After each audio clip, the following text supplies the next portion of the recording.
Hello friends, कैसे हैं आप सब। आप सभी का आपके अपनी YouTube channel sociology with Sangeeta में मैं संगीता स्वागत करती हूं। और इस चैनल के माध्यम से हम लोग सोशियोलॉजी की कम्पिटिटिव एग्ज़ाम की प्रिपरेशन करते हैं।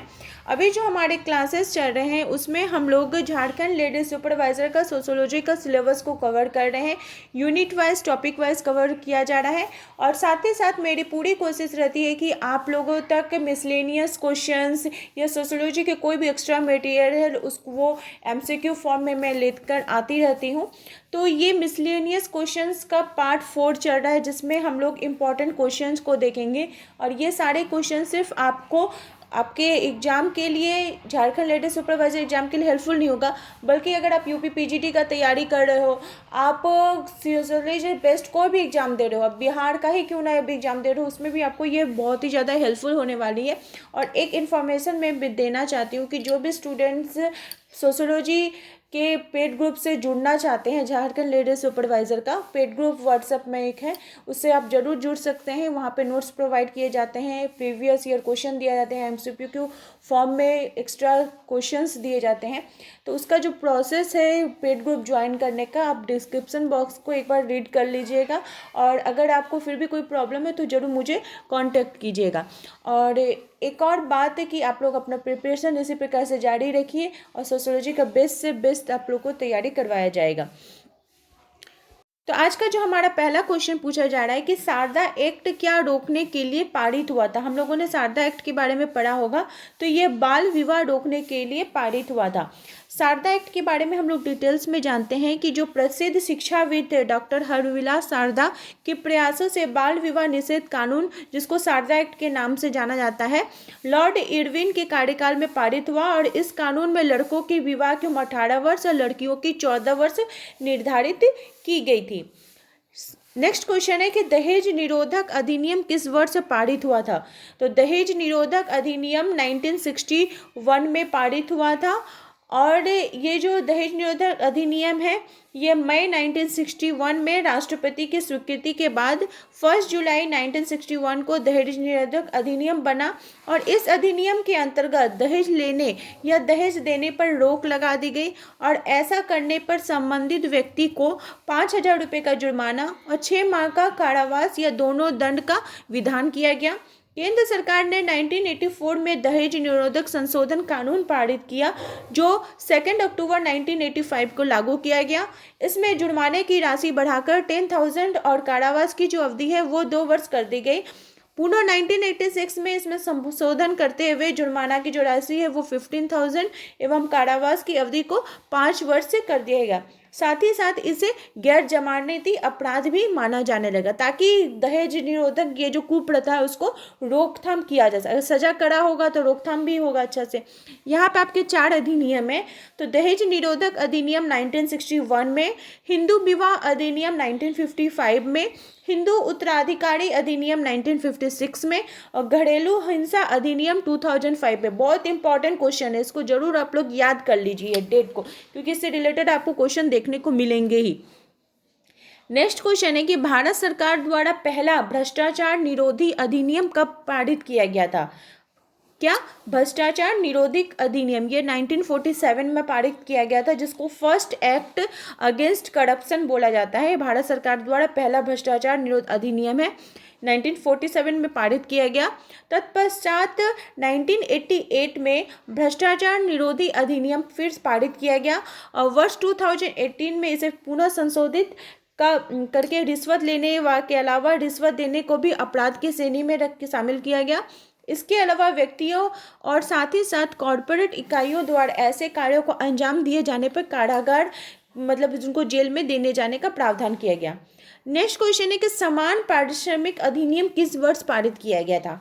तो ये 1976 में पारित किया गया था। मतलब समान काम है तो समान वेतन मिलना चाहिए। ये कब किया गया, 1976 में समान पारिश्रमिक अधिनियम। और ये 2 स्तरों पर क्रियान्वयन किया जाता है, केंद्रीय क्षेत्र और राज्य क्षेत्र में। महिलाओं के लिए बढ़ते रोजगार के अवसर मुहैया कराने तथा अधिनियम के प्रभावपूर्ण कार्यान्वयन के लिए उठाए गए कदमों को समीक्षा करने के लिए सरकार ने एक केंद्रीय सलाहकार समिति का गठन किया। पुनर्गठन समिति की पहली बैठक तत्कालीन श्रम एवं रोजगार मंत्री की अध्यक्षता में 22 फरवरी 2011 को हुई थी।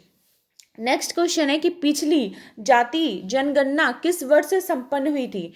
तो पिछली जाति जनगणना यानी गरीबी रेखा से जो नीचे रहने वाले लोग हैं उनकी जनगणना 2011 में हुई थी और इनकी पहचान करने वाला तथा सरकारी योजनाओं को सभी सुपात्र जो लाभार्थी हैं जिनको लाभ पहुंचना चाहिए, जो सुपात्र नहीं है उनको इस लाभ से वंचित करने के लिए ग्राम और जो शहरी क्षेत्र हैं उसमें परिवारों की सामाजिक आर्थिक स्थिति को अध्ययन करने के लिए भारत सरकार द्वारा सामाजिक आर्थिक और जाति आधारित जनगणना की गई 2011 में। और जनगणना के अंतरिम आंकड़े 3 जुलाई 2015 को तत्कालीन केंद्रीय वित्त मंत्री अरुण जेटली तथा तत्कालीन केंद्रीय मंत्री जो ग्रामीण विकास मंत्री है, पंचायती राज और पेयजल आपूर्ति मंत्री चौधरी वीरेंद्र सिंह के ने संयुक्त रूप से इसको कार्यान्वयन किया था।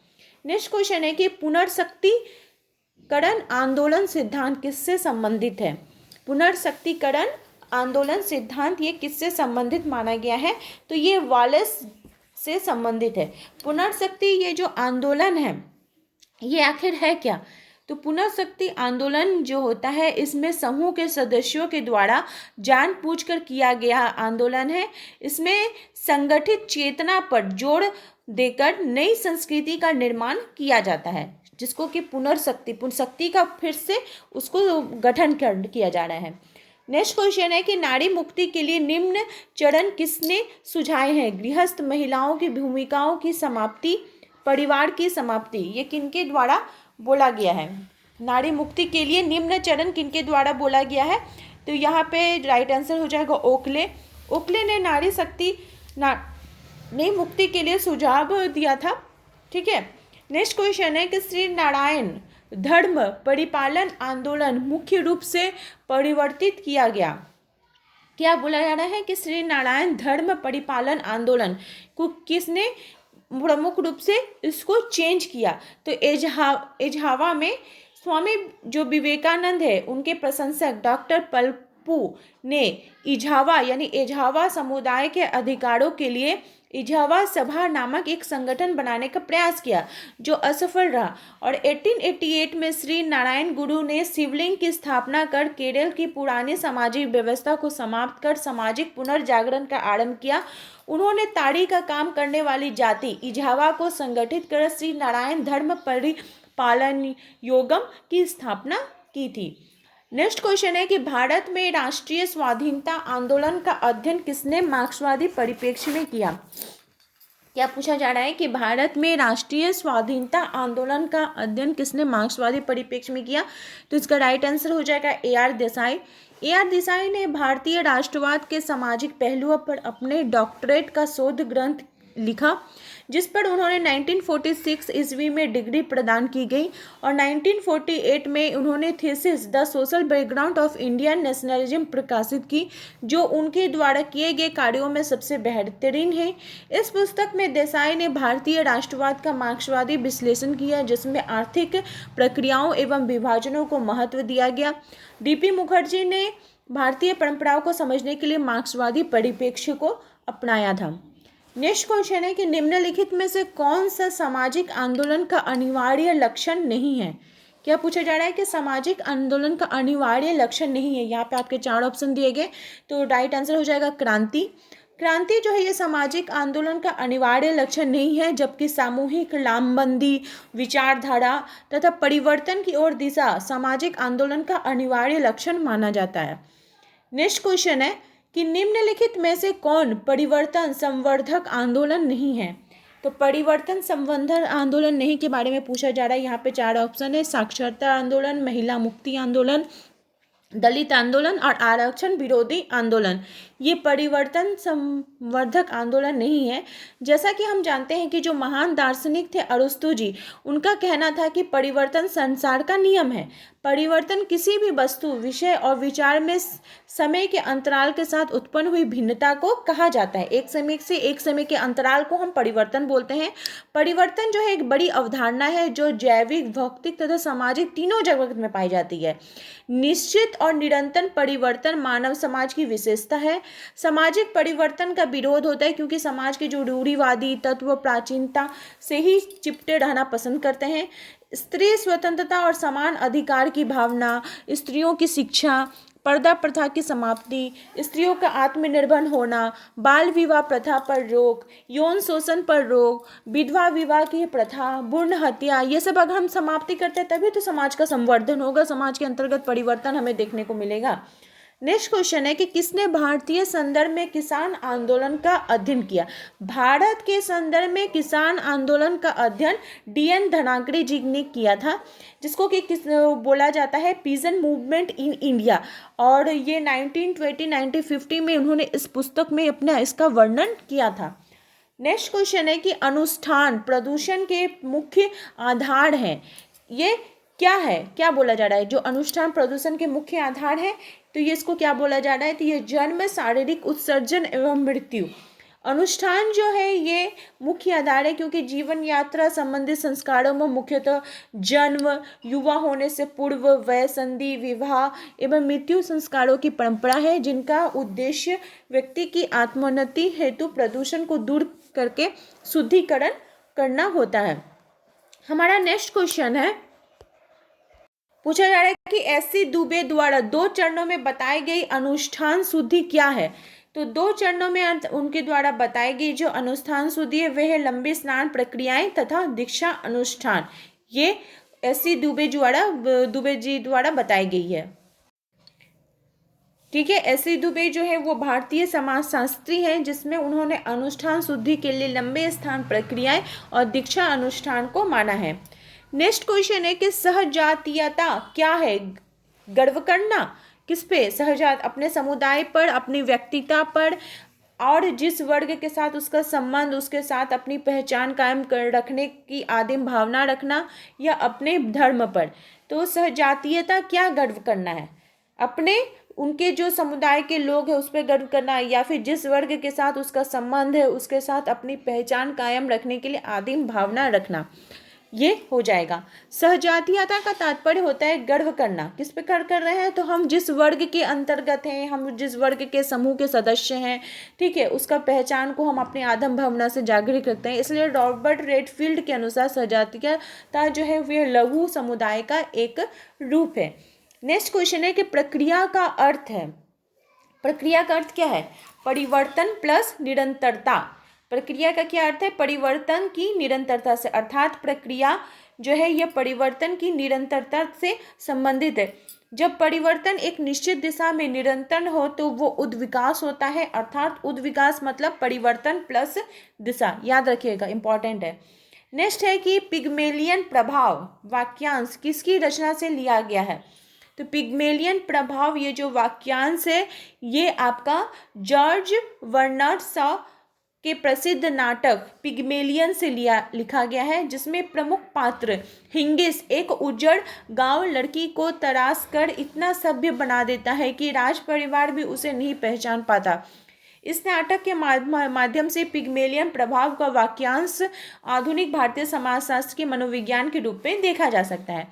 नेक्स्ट क्वेश्चन है कि हमारे वर्तमान समाज की विशेषता है। हमारे वर्तमान समाज की क्या विशेषता है? संस्कृतिकरण, स्थानीयकरण, सार्वभौमिकरण, क्या होना चाहिए आप लोग के अनुसार? तो ये तीनों हो जाएगा। मैकिम मेरियट ने उत्तर प्रदेश के किशनगढ़ी, जिसको कि अलीगढ़ के नाम से जाना जाता है, गांव का अध्ययन करके लघु एवं बृहद परंपराओं के मध्य परस्पर प्रभावित करने वाले प्रक्रियाओं का भारतीय परिप्रेक्ष्य में समझने के लिए सार्वभौमिकरण तथा स्थानीयकरण की अवधारणा, ईसाइयों के ओल्ड टेस्टामेंट की अवधारणा, इस उत्पत्ति की जनजातीय समाज की लघु परंपराओं में ढूंढी जा सकती है। दूसरी ओर इस्लाम धर्म के संदर्भ में एक महत्वपूर्ण ऐतिहासिक साक्ष्य यह है कि इस्लाम का उदय अरब क्षेत्र में हुआ था, धीरे धीरे यह पूरे विश्व में फैल गया। ये दोनों उदाहरण सार्वभौमिकरण की प्रक्रिया को दर्शाते हैं। वर्तमान इस्लाम में कुछ सार्वभौमिकरण सांस्कृतिक प्रथाओं में एक जिल्बाब यानी औरत का वस्त्र जो स्त्री के पूरे शरीर को आवरण प्रदान करता है, सिर से व्यक्ति का जन्म अरब संस्कृति में उपजा हुआ माना जाता है। मोहम्मद साहब ने शिक्षाओं से जिल्बाब, पर्दा तथा शरीयत के आधार पर बनी कुछ परंपराएं जैसे आज इस्लाम के अंग के रूप में स्पष्ट मान्यता प्राप्त है, यह सार्वभौमिकरण की प्रक्रिया को दर्शाता है। और इसी प्रकार वर्तमान में अक्षय तृतीया पर्व एक बृहद परंपरा का अंग है, क्योंकि महाभारत की कथा अनुसार जब पांडव वन में गए थे तो श्री कृष्ण ने द्रौपदी को एक अक्षय पात्र दिया था, और इस पात्र ने पांडवों को असीमित अन्न तथा भोजन प्रदान किया। और इसी तरह से वर्तमान संदर्भ में इसे लक्ष्मी का द्योतक मानकर इस दिन को महत्वपूर्ण मानते हुए माना जाता है। और इस दिन क्या करते हैं, लोग खरीदारी करते हैं तथा नया कार्य शुरू करते हैं। और इस दिन लोग सोने भी खरीदते हैं, सोने का आभूषण भी खरीदते हैं। तो बृहद परंपरा में यह तत्व मीडिया के माध्यम से लघु समुदायों में स्थान बना रहे हैं तथा लोगों का व्यवहार प्रतिमान अक्षय तृतीया के संदर्भ में बदल रहा है। डॉक्टर योगेंद्र सिंह के अनुसार तुलनात्मक रूप से सार्वभौमिकरण स्थानीकरण की जो प्रक्रियाएं हैं उन सांस्कृतिक बदलाव को दर्शाती हैं जो संस्कृतिकरण की प्रक्रिया द्वारा समझा जाता है। प्रमुख रूप से सार्वभौमिकरण की जो प्रक्रिया है यह संस्कृतिकरण की प्रक्रिया के बहुत करीब है। उनके अनुसार स्थानीयकरण जो कि संस्कृतिकरण का उल्टा है। श्यामाचरण दुबे ने लघु परंपरा तथा बृहद परंपरा के प्रत्ययों तथा सार्वभौमिकरण तथा स्थानीयकरण की प्रक्रिया की आलोचना की है तथा कहा है कि भारत में बहुल परंपरा यानी मल्टीपल ट्रेडिशन की प्रक्रिया है। यहाँ पे बहुत सारे धर्म, बहुत सारे रीति रिवाज के लोग एक साथ रहते हैं, इसलिए उन्होंने इसको 6 भागों में वर्गीकृत किया है इनकी परंपराओं को। अतः हम कह सकते हैं कि वर्तमान समाज में सार्वभौमिकरण, स्थानीयकरण और संस्कृतिकरण ये तीनों ही विशेषताएं हम देख सकते हैं। तो आई होप आप लोगों को आज का जो क्वेश्चंस का सीरीज़ है वो हेल्पफुल लगा होगा। अगर आपके कोई भी डाउट्स है तो प्लीज़ मुझे कमेंट करके ज़रूर बताएं, और अगर आपको ये वीडियो अच्छी लगी तो ज़रूर सब दोस्तों के बीच शेयर करें। मेरे चैनल पर नए हो तो प्लीज़ सब्सक्राइब करना ना भूलें। मेरे चैनल के साथ बने रहने के लिए आप सभी का थैंक यू।